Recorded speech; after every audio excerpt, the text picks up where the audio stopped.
everyone. Welcome to part 11 of Julie of the Wolves. So, the very last thing we were learning about with Mayax, now we know, is also Julie. That's her English name, where Mayax is her Eskimo name. We learned a little bit more about her memories of Kapujin, her father. All the different colors that she associates with those memories. With that, Mayax became Julie. She was given a cot near the door in Martha's little house and was soon walking to school in the darkness. She liked to learn the printed English words in books, and so a month passed rather happily. One morning, when the air was cold and puddles around the house were solid ice, an old man from Seal Camp arrived at the door. He spoke softly to Martha, then pulled his hood tightly around his face and went away. Martha came to Mayax's bed. "Your father," she said, "went seal hunting in that ridiculous kayak. He has gone a month this day. He will not come back." Bits of his kayak washed up on the shore. Martha stumped to the fire and turned her back. Julie ran out of the house and into the dark morning. She darted past the store, the reindeer packing house, the church. She did not stop until she came to the beach. There, she crouched among the oil drums and looked out on the sea. The wind blew across the water, shattering the tips of the waves and shooting ice sparklets north with the storm. "Kapujin!" she called. No one answered. Kapujin was gone. The earth was empty and bleak. Gradually, Julie pushed Kapujin out of her heart and accepted the people of Mekoruk. The many years in Seal Camp alone with Kapujin had been dear and wonderful, but she realized now that she had lived a strange life. The girls her age could speak and write English, and they knew the names of presidents, astronauts, and radio and movie personalities who lived below the top of the world. Maybe the Europeans once thought the Earth was flat, but Eskimos always knew it was round. One only needed to look at the Earth's relatives, the sun and the moon, to know that. One day, as she walked home across the snowy town, she caught up with her schoolmates, Judith and Rose. Their boots squeaked in the cold and their voices sounded far away, for the temperature was far below zero. Judith invited her into her house, and the three of them huddled close to the oil stove. Judith and Rose chatted, but Julie's eyes wandered around the room, and she saw for the first time a gas cooking stove, a couch, framed pictures on the wall, and curtains of cotton print. Then Judith took her into her own room, and she beheld a bed with a headboard, a table, and a reading lamp. On the table lay a little chain on which hung a dog, a hat, and a boat. This she was glad to see, something familiar. "What a lovely nooktide," Julie said politely. "A what?" asked Judith. Julie repeated the Eskimo word for the house of the spirits. Judith snickered. "That's a charm bracelet," she said. Rose giggled, and both laughed derisively.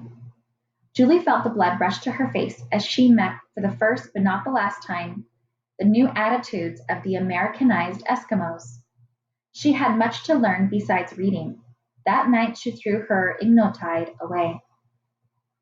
English and math came easily to her, and by the end of the year, Julie was reading and writing. That summer, she worked at the mission beside the church, sweeping the floor and greeting the visitors from the lower states who came to see real Eskimos. She read the encyclopedia when there was nothing else to do. The next year, Julie worked at the hospital on weekends. After school, she cut out dresses in the domestic science room and sewed them on the electric machines. She bobbed her hair and put it in rollers to make the ends curl.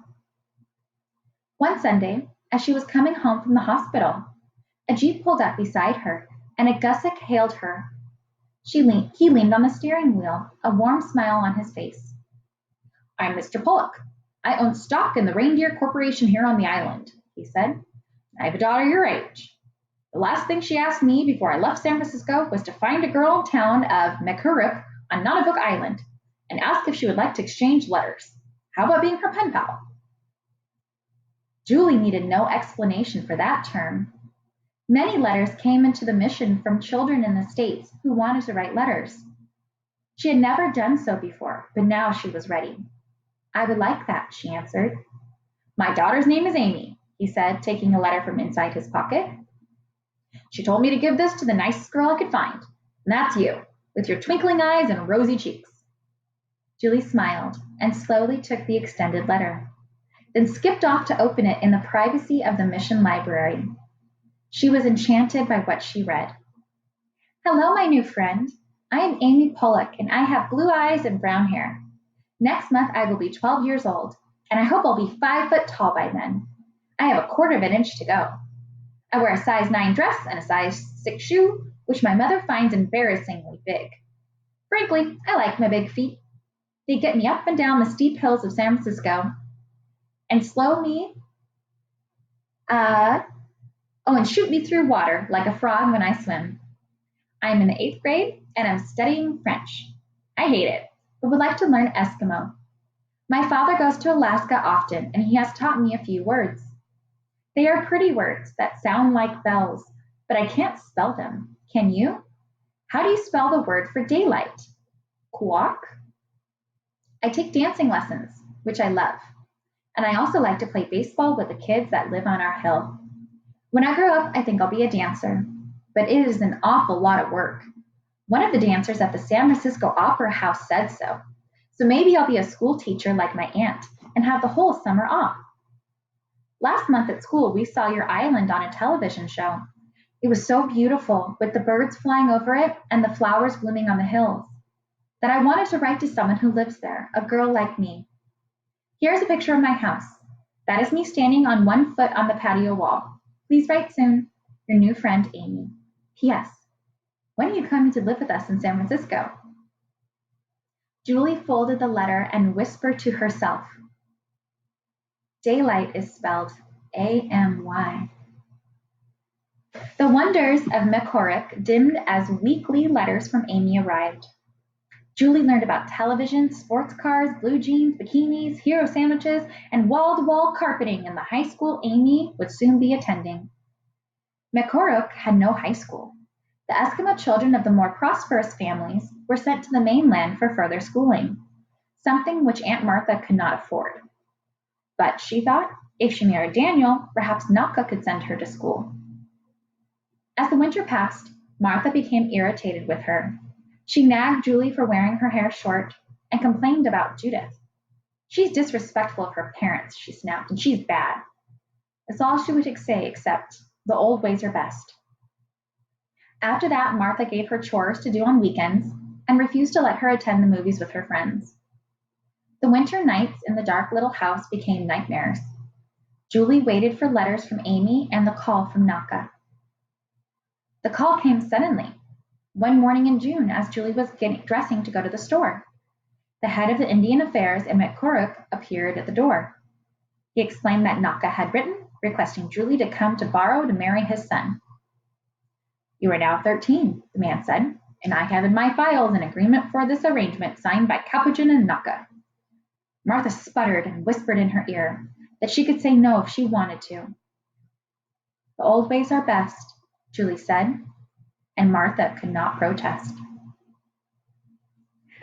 Ladies and gentlemen, that's the end of day 11, part 11, Julie of the Wolves.